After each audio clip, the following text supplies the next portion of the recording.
உனக்கு பயத்தை உருவாக்கி உனக்கிட்ட இருக்கிறத மறுபடியும் பிச்சு போட்டுடும், தூரம் போட்டுடும். பயம்ன்றது உனக்கிட்ட இருக்கிற நம்பிக்கையை சுத்தமா பிச்சு எடுத்து போட்டுரும். அதான் பயம். ஆனால் நம்பிக்கை என்பது கிறிஸ்துக்குள் அன்பான சகோதர சகோதரிகளே, நான் உங்கள் பிரதர் அருள் பேசுறேன். இது நம்பிக்கையுடைய 6வது வீடியோ கண்டினியூஷன். நீ வச்சிருக்கிற நம்பிக்கையுடைய அளவு எந்த அளவுக்கு குறைவா இருக்கிறதோ, நீ கேட்டது அவ்வளவு நாள் அதிகமாக எடுத்துக்கொள். நீ ஒரு விஷயத்தை கேட்கிற, அந்த விஷயத்தின் மேல நீ வச்சிருக்கிற நம்பிக்கை குறைவா இருந்தால் உனக்கு அது கிடைக்கிற நாள் அதிகமாயிடும். உன்னோட நம்பிக்கையின் அளவு அதிகமா இருந்தால் அது உன்னிடத்தில் வந்து சேருகிற நேரம் வெகு குறைவாக இருக்கும். மிக சரியாக சொல்ல போனால் செகண்ட்லேயே கூட கிடைக்கும், உன்னோட நம்பிக்கையின் அளவு அதிகமா இருந்தால். அப்ப ஏன் எனக்கு இது நடக்கல? எல்லாரும் என்கிட்ட கேட்கறது, ஏன் இது எனக்கு கிடைக்கல?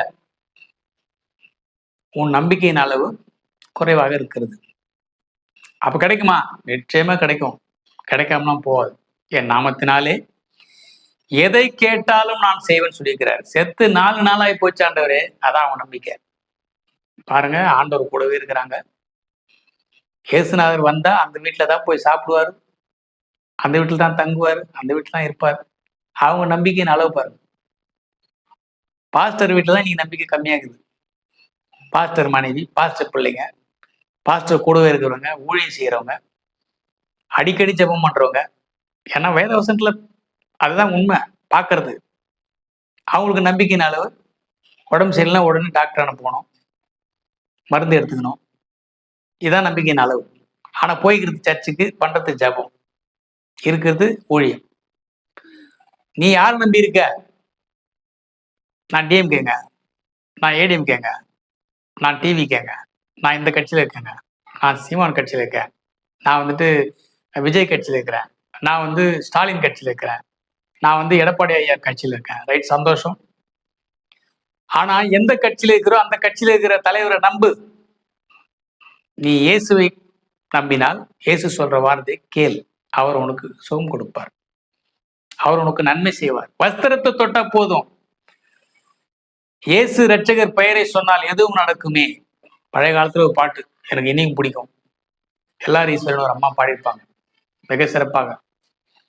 இயேசு ரட்சகர் பெயரை சொன்னால் எதுவும் கிடைக்குமே, அவர் இதயத்தோடு கலந்து விட்டால் எல்லாம் நடக்குமே, எல்லாம் நடக்குமே. நல்லா புரிஞ்சுங்க, இது வெறும் வார்த்தை இல்லை, இது வெறும் பாட்டு இல்லை. இப்ப நீங்க கேட்டு இருக்கீங்கல்ல, எந்த மனநிலையோடு நீங்க உட்கார்ந்தீங்கன்னு எனக்கு தெரியாது.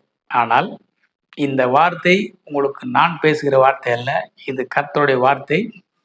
இன்றைக்கு நீ என்ன வேணும்னு கேட்டுட்டு இந்த வீடியோவை பார்த்துன்னு உட்கார்ந்து இருக்கிறியோ, அது இப்போ இந்த செகண்ட்ல உனக்கு கிடைக்கும் என்று தேவனாகிய கர்த்தர் உனக்கு உரைக்கிறார்.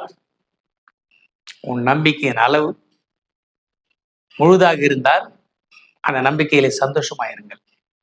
உன் நம்பிக்கையின் அளவு குறைவா இருந்தால் நிச்சயம் நடக்கும், பொறுமையோடு காத்திருங்கள். அது உனக்கு கிடைக்காமல் போகாது.